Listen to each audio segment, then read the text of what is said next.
Hello friends, एक बार फिर से हार्दिक स्वागत है आपका हमारे यूट्यूब चैनल पर। उम्मीद आप सब ठीक होंगे, स्वस्थ होंगे। दोस्तों, आज की वीडियो में हिस्ट्री के कुछ इंपॉर्टेंट क्वेश्चन करने वाले हैं और ये दोस्तों पार्ट 3 है। इससे पहले 2 पार्ट पहले भी अपलोड हो चुके हैं। अगर आपने वो वीडियोस नहीं देखी तो उन्हें भी जरूर देख लीजिएगा। उनका लिंक आपको दोस्तों डिस्क्रिप्शन में या फिर ऊपर आई बटन पर मिल जाएगा, या फिर आप दोस्तों डायरेक्ट चैनल की प्लेलिस्ट में जाके उन वीडियो को देख सकते हो। तो सबसे पहला क्वेश्चन दोस्तों आज की वीडियो का ये रहा आपके सामने। सांची का स्तूप कहाँ पर स्थित है? आपको बताना है दोस्तों सांची का स्तूप कहाँ पे स्थित है। ऑप्शन ए है दोस्तों भोपाल के निकट, ऑप्शन बी है मथुरा के निकट, ऑप्शन सी है आगरा के निकट और ऑप्शन डी है दोस्तों दिल्ली के निकट। तो बहुत ही इजी क्वेश्चन है दोस्तों, और आपको पता होगा सांची का स्तूप कहाँ पे स्थित है दोस्तों, भोपाल के निकट स्थित है।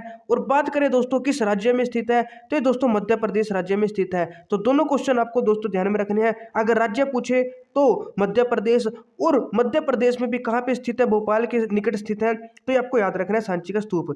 उसके बाद दोस्तों नेक्स्ट क्वेश्चन है दोस्तों आपका, सांची का जो स्तूप है, ये सांची का स्तूप नहीं, कोई भी स्तूप हो दोस्तों, स्तूप को संस्कृत भाषा में क्या कहा जाता है? आपको बताना दोस्तों स्तूप को संस्कृत भाषा में क्या कहते हैं। ऑप्शन ए है मठ, ऑप्शन बी है विहार, ऑप्शन यहाँ पे सी है टीला, ऑप्शन डी है दोस्तों शिखर।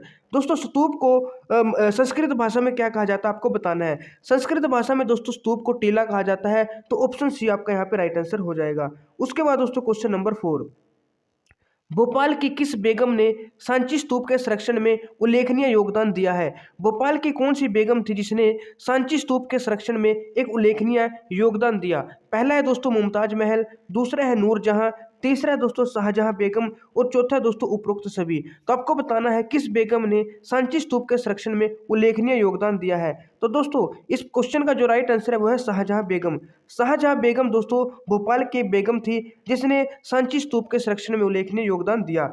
ये उसके बाद है दोस्तों क्वेश्चन नंबर 5, शाहजहां जो बेगम है वो कहाँ की नवाब थी? तो वही क्वेश्चन है दोस्तों, ये कहाँ की नवाब थी? तो अगर इस टाइप से क्वेश्चन आया तो वो क्या हो जाएगा, भोपाल की नवाब थी। और इसने क्या किया था, शाहजहां बेगम ने जो सांची का स्तूप है उसको संरक्षण दिया था। तो ये भी आपको ध्यान में रखना है। उसके बाद क्वेश्चन नंबर 6, भिल्सा टॉप्स का लेखक कौन था? भिल्सा टॉप्स, जो भिल्सा टॉप्स है इसका लेखक कौन था?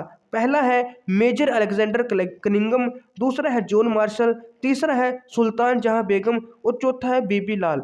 तो इस क्वेश्चन का आंसर दोस्तों क्या होगा?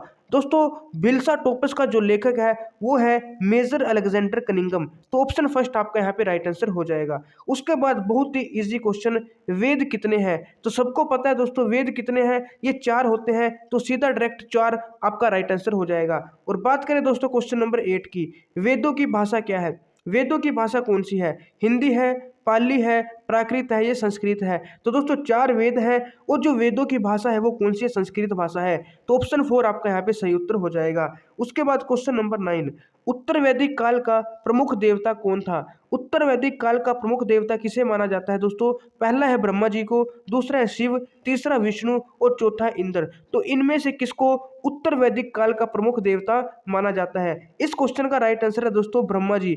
ऑप्शन फर्स्ट आपका सही उत्तर हो जाएगा। ब्रह्मा जी को उत्तर वैदिक काल का प्रमुख देवता माना जाता है। उसके बाद क्वेश्चन नंबर 10, उत्तर वैदिक काल के धार्मिक जीवन में क्या मुख्य परिवर्तन आया? उत्तर वैदिक काल के धार्मिक जीवन में मुख्य परिवर्तन क्या है आपको बताना है। पहला दोस्तों इस काल में त्रिदेव के सिद्धांत का प्रचलन हुआ, बिल्कुल सही। इस काल में पुरोहितों का भी महत्व बढ़ गया था और इस काल में आवागमन एवं कर्म सिद्धांतों का प्रचलन भी अधिक बढ़ गया था। तो यानी दोस्तों ये सभी परिवर्तन मुख्य थे। तो उपरोक्त सभी आपका सही उत्तर हो जाएगा। याद रखना दोस्तों जो उत्तर वैदिक काल था उसमें त्रिदेव के सिद्धांत का प्रचलन हुआ था और साथ ही दोस्तों उस काल में पुरोहितों का भी महत्व बढ़ गया था और दोस्तों आवागमन और जो कर्म सिद्धांत है उनका प्रचलन भी अधिक बढ़ गया था। तो आपको ये बात याद रखनी है उत्तर वैदिक काल से रिलेटेड। उसके बाद क्वेश्चन नंबर 11, आजीविक आजीविक संप्रदाय को किस अन्य नाम से भी जाना जाता है? दोस्तों जो आजीविक संप्रदाय है इसको किस अन्य नाम से भी जाना जाता है?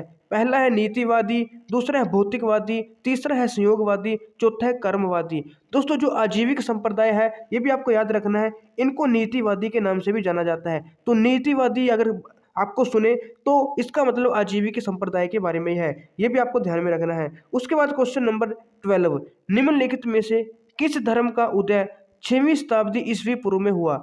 6वीं शताब्दी ईस्वी पूर्व में किस धर्म का इन निम्नलिखित में से दोस्तों यहाँ पे उदय हुआ? आजीविक, जैन धर्म, ये बौद्ध धर्म, ये सभी।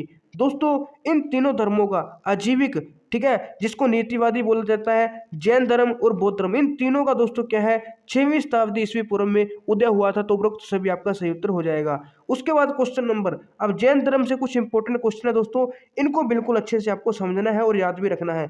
जैन धर्म का दोस्तों वास्तविक संस्थापक किसे माना जाता है? तो क्वेश्चन को भी दोस्तों ध्यान से समझना है। जैन धर्म का वास्तविक संस्थापक किसे माना जाता है, ये आपको बताना है। पहला है ऋषभदेव, दूसरा है पार्श्वनाथ, तीसरा है महावीर, चौथा है नेमी। तो वास्तविक संस्थापक की बात की जाए दोस्तों, तो वास्तविक संस्थापक जो है वो महावीर जी को माना जाता है। ऑप्शन सी आपका यहाँ पे सही उत्तर हो जाएगा। उसके बाद क्वेश्चन नंबर 14, जैन धर्म के प्रथम तीर्थंकर कौन थे? और प्रथम तीर्थंकर की बात करें दोस्तों, तो प्रथम तीर्थंकर कौन थे? स्वामी पार्श्वनाथ या फिर वर्धमान महावीर या ऋषभदेव या फिर अनंत। तो पहले जो तीर्थंकर थे दोस्तों जैन धर्म के, वो कौन थे, वो भी आपको पता होना चाहिए दोस्तों। वो थे हमारे यहाँ पे ऋषभदेव जी। कौन से थे? ऋषभदेव थे। तो ऑप्शन ग यानी कि सी आपका यहाँ पे राइट आंसर हो जाएगा। ये भी आपको ध्यान में रखना है। लेकिन दोस्तों संस्थापक की बात करें तो वो महावीर जी हैं, और तीर्थंकर की बात करें तो वो ऋषभदेव जी हैं। ये आपको ध्यान में रखना है। उसके बाद क्वेश्चन नंबर दोस्तों यहाँ पे 15, जैन धर्म का 23वां तीर्थंकर कौन था? जैन धर्म का 23वां तीर्थंकर, तो 23वां भी आपको, 23वां और 24वां दोनों आपको पता होना चाहिए दोस्तों। तो आपको 23वां तीर्थंकर भी बताना है और 24वें तीर्थंकर कौन थे जैन धर्म के, दोनों बताने हैं दोस्तों। अगर बात करें 23वें तीर्थंकर की, तो वो थे पार्श्वनाथ। ठीक है, ये आपको याद रखना है। पहले आपको याद रखना है ऋषभदेव, 23वें कौन थे यहाँ पे? पार्श्वनाथ। और 24वें तीर्थंकर की अगर बात करें दोस्तों, तो 24वें तीर्थंकर कौन थे? वर्तमान महावीर जी थे। तो 23वां 24वां ये भी आप याद रखना है और पहला भी याद रखना है। तो पहला और अंतिम ज्यादा इंपॉर्टेंट होते हैं, तो आपको पता होने चाहिए। उसके बाद क्वेश्चन नंबर 17, स्वामी महावीर का जन्म कब हुआ? स्वामी महावीर का जन्म कब हुआ, ये आपको बताना है। तो 599 ईस्वी पूर्व, 534 ईस्वी पूर्व, 560 ईस्वी पूर्व, या 563 ईस्वी पूर्व। तो दोस्तों महावीर स्वामी या स्वामी महावीर का जन्म हुआ था 599 599 BC यानी कि ईसा पूर्व इसको बोल देते हैं। तो ऑप्शन फर्स्ट आपका सही उत्तर हो जाएगा। उसके बाद क्वेश्चन नंबर 18, स्वामी महावीर का बचपन का नाम क्या था? तो बचपन का नाम आपको बताना है उनके, सुलेमान, वर्धमान, सिद्धार्थ या फिर पार्श्वनाथ। तो महावीर, स्वामी महावीर का बचपन का नाम क्या था दोस्तों इनमें से? वो तो वर्धमान। तो वर्धमान महावीर भी इनको बोला जाता है। तो वर्धमान आपका सही उत्तर हो जाएगा। उसके बाद क्वेश्चन नंबर 19, स्वामी महावीर का विवाह किससे हुआ था? तो इनका जो विवाह है वो किससे हुआ था? प्रियदर्शना, अनोजा, यशोदा या फिर वसुंधरा से। तो स्वामी महावीर का विवाह किससे हुआ था दोस्तों? यशोदा से हुआ था। ये भी आपको ध्यान में रखना है। उसके बाद दोस्तों क्वेश्चन नंबर 20, क्वेश्चन नंबर 20 क्या है दोस्तों? गृह त्याग के समय स्वामी महावीर की आयु क्या थी? गृह त्याग यानी घर का त्याग जब उन्होंने किया, घर छोड़ा, आप ऐसे समझ सकते हो। तो गृह त्याग के समय उनकी आयु कितनी थी, वो कितने वर्ष के थे? पहला है 25 वर्ष, दूसरा है 29 वर्ष, तीसरा है 30 और चौथा है 35 वर्ष। तो भी आपको ध्यान में रखना है दोस्तों। गृह त्याग के समय जो स्वामी महावीर जी की आयु है वो कितनी थी? 30 वर्ष थी। ऑप्शन ग आपका सही उत्तर हो जाएगा। उसके बाद क्वेश्चन नंबर दोस्तों 21, स्वामी महावीर ने कितने वर्ष घोर तप किया? तो कितने वर्ष घोर तप किया स्वामी महावीर ने? 6 साल, 10 साल, 12 साल या 15 साल?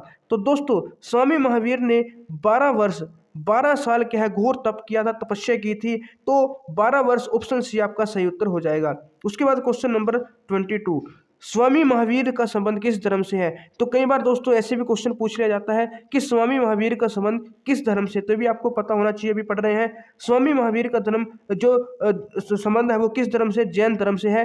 तो ऑप्शन क आपका यहाँ पे जैन धर्म सही उत्तर हो जाएगा। उसके बाद क्वेश्चन नंबर 23, स्वामी महावीर ने जैन धर्म में किस सिद्धांत का प्रचलन किया? किस सिद्धांत का प्रचलन किया आपको बताना है। अहिंसा का, ब्रह्मचर्य, अमृषा या अपरिग्रह। तो दोस्तों स्वामी महावीर जी ने किनका, किस सिद्धांत का प्रचलन किया था? ब्रह्मचर्य जी का प्रचलन किया था। ऑप्शन ख आपका सही उत्तर हो जाएगा। उसके बाद प्रश्न नंबर 24, जैन धर्म में मोक्ष प्राप्ति का साधन क्या है? तो जैन धर्म और बौद्ध धर्म दोनों अलग अलग आपको याद रखने हैं। अगर जैन धर्म की बात करें दोस्तों, जैन धर्म में जो मोक्ष प्राप्ति का साधन है वो क्या है? त्रिरत्न है। ऑप्शन फर्स्ट वाला त्रिरत्न आपका सही उत्तर हो जाएगा। उसके बाद क्वेश्चन नंबर दोस्तों यहाँ पे 25, स्वामी महावीर का देहांत कब हुआ? यह कहाँ हुआ? यहाँ पे कहाँ की बात की है? तो स्वामी महावीर का देहांत कहाँ हुआ? कुंडग्राम, कुशीनगर, पावापुरी या फिर सारनाथ? तो आपको बताना है स्वामी महावीर का जो देहांत है वो कहाँ हुआ था। दोस्तों इनका देहांत हुआ था पावापुरी। ऑप्शन ग आपका सही उत्तर हो जाएगा। उसके बाद क्वेश्चन नंबर 26, निर्वाण प्राप्ति के समय स्वामी महावीर जी की आयु कितनी थी? निर्वाण प्राप्ति के समय उनकी आयु कितनी थी? 35 वर्ष, 62 वर्ष, 72 वर्ष या फिर 79 यानी कि 79 वर्ष। तो आपको बताना है निर्वाण प्राप्ति के समय महावीर जी की आयु कितनी थी? तो इसका सही उत्तर हो जाएगा दोस्तों 72 वर्ष, ऑप्शन सी। तो 72 वर्ष उम्र थी निर्वाण प्राप्ति के समय महावीर स्वामी जी की। उसके बाद क्वेश्चन नंबर 27, जैन धर्म क्यों लोकप्रिय नहीं हो सका? दोस्तों जैन धर्म बहुत ही ज्यादा लोकप्रिय नहीं था, इसके कुछ कारण थे। तो पहला कारण क्या था? जैन धर्म ने प्रचार प्रसार के लिए अधिक प्रयास नहीं किए थे। इन्होंने अपने प्रचार के लिए, अपने प्रसार के लिए बहुत ज्यादा प्रयास नहीं किए थे, इसलिए ये लोकप्रिय नहीं हो सका। दूसरा, जो जैन धर्म है इसके नियम बहुत ही कठोर होते थे, तो ज्यादातर लोग इनके नियमों का पालन ही नहीं कर पाते थे, इसलिए भी यह लोकप्रिय नहीं हो सका। उसके बाद जैन धर्म को कोई विशेष राजकीय संरक्षण प्राप्त ना हो सका।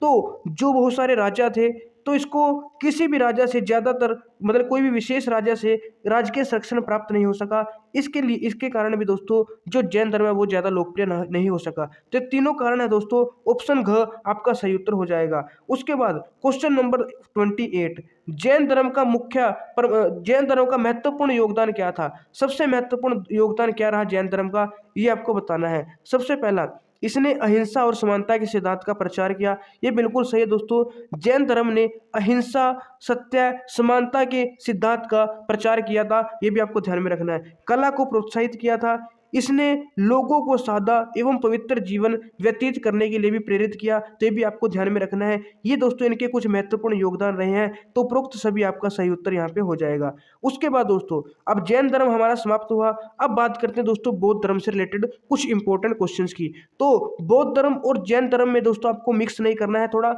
मतलब कि डिफ्रेंशिएट करके पढ़ना है, तभी आपको अच्छे से याद रहेगा। बात करें दोस्तों बौद्ध धर्म के संस्थापक का नाम आपको बताना है।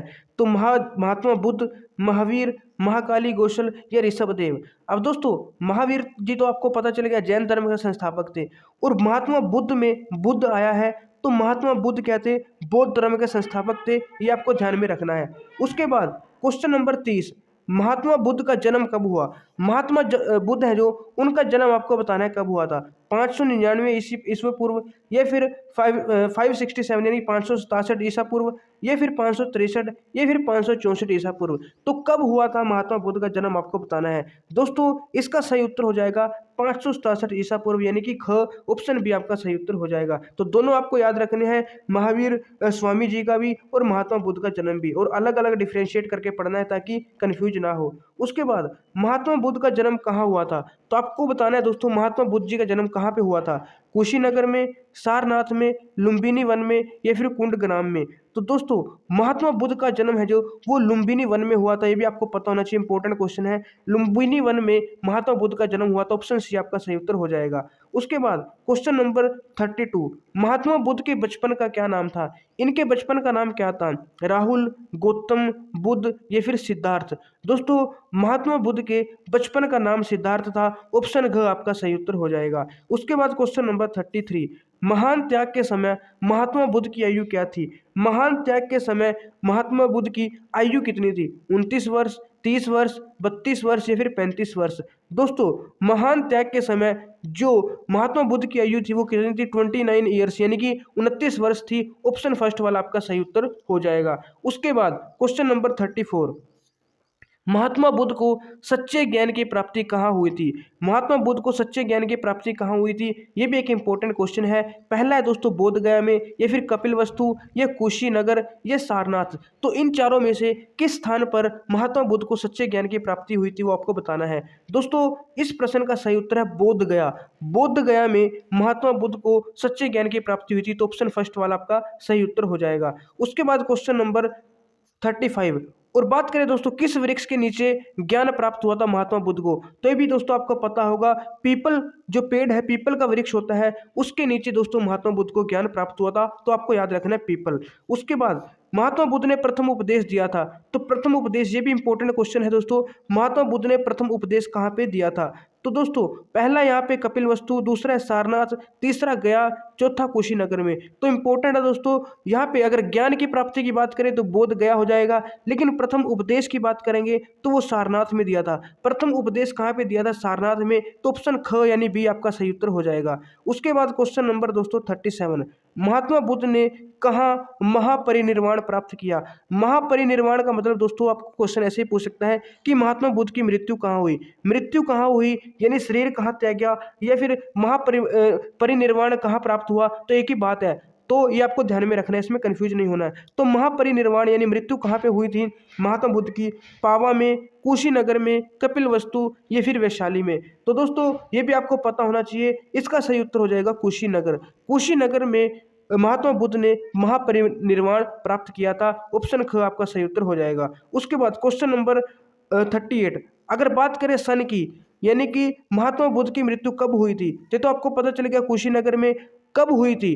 540 ईसा पूर्व, या 463 ईसा पूर्व, या 467 ईसा पूर्व, या फिर 487 ईसा पूर्व। तो अगर कब की बात करें दोस्तों तो इसका जो सही उत्तर हो जाएगा वो हो जाएगा 487 ईसा पूर्व। तो 487 ईसा पूर्व में दोस्तों महात्मा बुद्ध जी की मृत्यु हुई थी। ऑप्शन घ आपका सही उत्तर हो जाएगा। उसके बाद क्वेश्चन नंबर 39, बौद्ध धर्म में मुक्ति का मार्ग यानी मोक्ष का साधन क्या है? मुक्ति मार्ग यानी कि मोक्ष का साधन क्या है? दोस्तों पहला है त्रिरत्न, दूसरा है अष्टमार्ग, तीसरा है तपस्या, चौथा है अहिंसा। त्रिरत्न तो दोस्तों जैन धर्म का, जो जैन धर्म में मुक्ति मार्ग का साधन है, लेकिन अगर बात करें बौद्ध में तो बौद्ध धर्म में अष्टमार्ग क्या है दोस्तों? यहाँ पे आपका मोक्ष का साधन हो जाएगा बौद्ध धर्म में। तो ऑप्शन ख यानी बी आपका सही उत्तर हो जाएगा। उसके बाद क्वेश्चन नंबर 40, संसार दुखों का घर है। संसार दुखों का घर है, ये शब्द किसने कहे थे आपको बताना है। महावीर जी ने, महात्मा बुद्ध ने, मक्खली गोसाल ने, या फिर संत कबीर ने। संसार दुखों का घर है दोस्तों ये शब्द कहे थे महात्मा बुद्ध ने। ऑप्शन ख आपका सही उत्तर हो जाएगा। उसके बाद क्वेश्चन नंबर 41, महात्मा बुद्ध निम्नलिखित में से किसमें विश्वास रखते थे? महात्मा बुद्ध किसमें विश्वास रखते थे? पहला है ईश्वर में, दूसरा है संस्कृत भाषा में, तीसरा है परस्पर भ्रातृत्व में, ये फिर तपस्या में। तो आपको बताना है कि वो किसमें विश्वास रखते थे। इस प्रश्न का सही उत्तर है दोस्तों परस्पर भ्रातृत्व में, यानी कि ऑप्शन घ आपका सही उत्तर हो जाएगा। जो महात्मा बुद्ध है वो परस्पर भ्रातृत्व का मतलब दोस्तों भाईचारा आप मान सकते हैं, तो इसमें विश्वास रखते थे। उसके बाद है क्वेश्चन नंबर 42, बौद्ध संघ में प्रवेश के पश्चात प्रत्येक सदस्य को कितने नियमों का पालन करना आवश्यक था? बौद्ध संघ में प्रवेश के पश्चात यानी एंट्री के बाद तो प्रत्येक सदस्य को कितने नियमों का पालन करना आवश्यक था, ये आपको बताना है। तो डायरेक्ट आपको बताता हूं दोस्तों, इसमें 10 नियमों का पालन करना होता था अगर बौद्ध संघ में प्रवेश करना है उसके बाद, ठीक है ना। तो 10 यानी कि ऑप्शन बी वाला आपका यहाँ पे सही उत्तर हो जाएगा। उसके बाद बात करते हैं दोस्तों क्वेश्चन नंबर 43 की। ये भी दोस्तों एक इंपॉर्टेंट क्वेश्चन है, ये भी बार बार बहुत सारे कॉम्पिटिटिव एग्जाम में पूछा जाता है। हीनयान का संबंध किस धर्म से है? या फिर महायान भी आपसे पूछ सकता है। हीनयान या फिर महायान का संबंध किस धर्म से है? तो हीनयान कहे या महायान कहे, इसका संबंध दोस्तों बौद्ध धर्म से होता है। तो बौद्ध धर्म ऑप्शन फर्स्ट आपका सही उत्तर हो जाएगा। उसके बाद क्वेश्चन नंबर 44, बौद्ध धर्म के शीघ्र प्रसार का मुख्य कारण क्या था? दोस्तों बौद्ध धर्म है जो वो जैन धर्म की अपेक्षा जल्दी से इसका प्रसार हो गया था, फैल गया था। तो इसका कारण क्या है? पहला तो दोस्तों इस धर्म की जो शिक्षाएं हैं वो बहुत ही सरल थी, बहुत ही सरल इसकी शिक्षाएं थी। दूसरा, महात्मा बुद्ध का अपना जादुई व्यक्तित्व। महात्मा बुद्ध का दोस्तों व्यक्तित्व भी बहुत ही मतलब कि एक जादुई टाइप का था, उससे बहुत सारे लोग क्या है प्रभावित थे। अनेक शासकों द्वारा दिया गया संरक्षण, और बहुत सारे दोस्तों शासकों ने इसको संरक्षण भी प्रदान किया था। तो ये भी दोस्तों एक कारण था बौद्ध धर्म के शीघ्र प्रसार का। यानी उपरोक्त सभी आपका सही उत्तर हो जाएगा। उसके बाद क्वेश्चन नंबर 45, निम्नलिखित में से कौन सा बौद्ध ग्रंथ नहीं है? तो बौद्ध ग्रंथ कौन सा नहीं है दोस्तों? दीपवंश, महावंश और जातक, ये तीनों दोस्तों बौद्ध ग्रंथ है। दीपवंश, महावंश और जातक। और आपको पता है दोस्तों महाभारत तो हिंदू धर्म का ग्रंथ है, तो महाभारत बौद्ध ग्रंथ नहीं है। ऑप्शन का आपका सही उत्तर हो जाएगा। उसके बाद क्वेश्चन नंबर 46, प्राचीनतम बौद्ध ग्रंथ किस भाषा में लिखे गए? प्राचीनतम बौद्ध ग्रंथ किस भाषा में लिखे गए? तो बौद्ध ग्रंथ बोल सकता है, या आपसे कह सकता है कि बौद्ध साहित्य की रचना किस भाषा में हुई। तो क्वेश्चन का मतलब आपको समझना है, इसकी वर्डिंग पे ज्यादा वो नहीं मतलब कंफ्यूज नहीं होना है। तो बौद्ध साहित्य की रचना किस भाषा में हुई, ये बौद्ध ग्रंथ किस भाषा में लिखे गए, बात एक ही है, ठीक है ना। तो आपको बताना है, ऑप्शन ये है पाली भाषा में, या संस्कृत भाषा में, प्राकृत भाषा में, या फिर मगधी भाषा में। तो बौद्ध साहित्य की रचना दोस्तों किस भाषा में हुई? पाली भाषा में हुई है। ऑप्शन क आपका सही उत्तर हो जाएगा। उसके बाद क्वेश्चन नंबर 47, ये भी दोस्तों एक इंपॉर्टेंट क्वेश्चन है। त्रिपिटक, त्रिपिटक किस धर्म से संबंधित है? तो त्रिपिटक भी दोस्तों किससे? बौद्ध धर्म से संबंधित है, ये भी आपको ध्यान में रखना है। और बात करें सुत्त पिटक, सुत्त पिटक किससे संबंधित है? तो सुत्त पिटक की बात करें, ये भी दोस्तों एक बौद्ध साहित्य है, तो बौद्ध साहित्य से संबंधित है सुत्त पिटक, तो ये भी आपको ध्यान में रखना है। त्रिपिटक और सुत्त पिटक दोनों आपको ध्यान में रखने हैं, दोनों बौद्ध धर्म से रिलेटेड है। और उसके बाद दोस्तों जातक, जातकों की भाषा क्या थी? जो जातक हैं उनकी भाषा कौन सी थी? पाली, हिंदी, या फिर संस्कृत, या फिर प्राकृत? तो जातकों की भाषा दोस्तों इनमें से कौन सी है? तो आपको ये भी ध्यान में रखना दोस्तों, जातकों की भाषा थी पाली। ऑप्शन क आपका यहाँ पे सही उत्तर हो जाएगा। उसके बाद क्वेश्चन नंबर 50, जातक कथाएं दोस्तों किस धर्म से संबंधित है? जातक कथाएं है जो, वो किस धर्म से संबंधित है, तो ये भी आपसे पूछा जा सकता है, तो इसका भी सही उत्तर हो जाएगा बौद्ध धर्म। तो जातक कथाएं, अब आपको पता है दोस्तों, जो बौद्ध साहित्य है उसकी रचना पाली भाषा में हुई है, तो जातकों की भाषा भी कौन सी हो जाएगी? पाली। और जातक किससे संबंधित है? बौद्ध धर्म से, तो इनकी भाषा भी क्या हो जाएगी? पाली हो जाएगी, आपको ध्यान में रखना है। उसके बाद दोस्तों क्वेश्चन नंबर 51, फाशियन किस देश का रहने वाला था? फाशियन, तो फाशियन किस देश का रहने वाला था? तो ये तो दोस्तों आप नाम सुन के पता यहाँ पे लगा सकते हो, है ना, चाइनीज नाम है कुछ फाशियन, है ना। तो इस टाइप से जो नाम होते हैं, ह्वेनसांग, फाशियन, स्वांग, है ना, ये सारे चाइनीज नाम है। तो ये किस देश का रहने वाला था? चीन का रहने वाला था, तो ऑप्शन घ चीन आपका सही उत्तर हो जाएगा। सिमिलरली दोस्तों स्वांग, ये भी दोस्तों कहाँ का था? चीन का था, तो चीन देश के रहने वाले हैं दोनों। फाशियन हो गया, ये स्वांग हो गया, एक ह्वानसांग। तो इस टाइप के दोस्तों चाइनीज नाम आप देख के पता अंदाजा लगा सकते हो कि चाइनीज नाम है, तो चाइना के होंगे। उसके बाद क्वेश्चन नंबर 53, निम्नलिखित में से कहाँ स्तूप नहीं है? किस जगह पे दोस्तों स्तूप नहीं है? पहला सांची, तो आपको पता है सांची का स्तूप है। सूरत, सूरत में दोस्तों स्तूप नहीं है, ठीक है, ये आपको ध्यान में रखना है। अमरावती और भरहुत, इन दोनों में भी स्तूप है, तो कहाँ पे स्तूप नहीं है? सूरत में नहीं है, ऑप्शन ख आपका सही उत्तर हो जाएगा। उसके बाद क्वेश्चन नंबर 54, सांची स्तूप की खोज कब हुई? तो सांची स्तूप की अगर खोज की बात करें दोस्तों, कब हुई थी? 1797 ईस्वी में, या फिर 1805, या 1818, ये दोस्तों यहाँ पे 1838 में। तो ये भी दोस्तों आपको याद रखना है, सांची स्तूप 1818, सांची स्तूप 1818 ईस्वी में दोस्तों इसकी खोज हुई थी, तो ऑप्शन ग, ऑप्शन 3 आपका सही उत्तर हो जाएगा। उसके बाद क्वेश्चन नंबर 55, निम्नलिखित में से किस प्रतीक को महात्मा बुद्ध का प्रतीक माना जाता है? किस प्रतीक को महात्मा बुद्ध का प्रतीक माना जाता है? स्तूप को, चक्र को, रिक्त स्थान को, इन तीनों को। तो तीनों को ही दोस्तों क्या है? महात्मा बुद्ध का प्रतीक माना जाता है, स्तूप को भी, चक्र को भी, और रिक्त स्थान को भी, तो आपको ध्यान में रखना है। उसके बाद क्वेश्चन नंबर 56 बहुत ही इजी क्वेश्चन है, वासुदेव कृष्ण किस इलाके के महत्वपूर्ण देवता थे? वासुदेव कृष्ण किस इलाके के महत्वपूर्ण देवता थे? बहुत ही इजी क्वेश्चन है। मथुरा, आगरा, दिल्ली, या फिर मेरठ? तो आपको पता होगा दोस्तों सभी को, मथुरा के वासुदेव कृष्ण किस इलाके के देवता थे? मथुरा के, तो ऑप्शन क आपका सही उत्तर हो जाएगा। उसके बाद क्वेश्चन नंबर 57, ये दोस्तों पिछली वीडियो में भी मैंने आपसे पूछा था कमेंट करने के लिए कि एलोरा की गुफाएं किस राज्य में स्थित है, तो बहुत सारे स्टूडेंट्स ने सही भी बताया था। एलोरा की गुफाएं दोस्तों कौन से राज्य में स्थित है? महाराष्ट्र में स्थित है, ऑप्शन फर्स्ट वाला यहाँ पे आपका सही उत्तर हो जाएगा।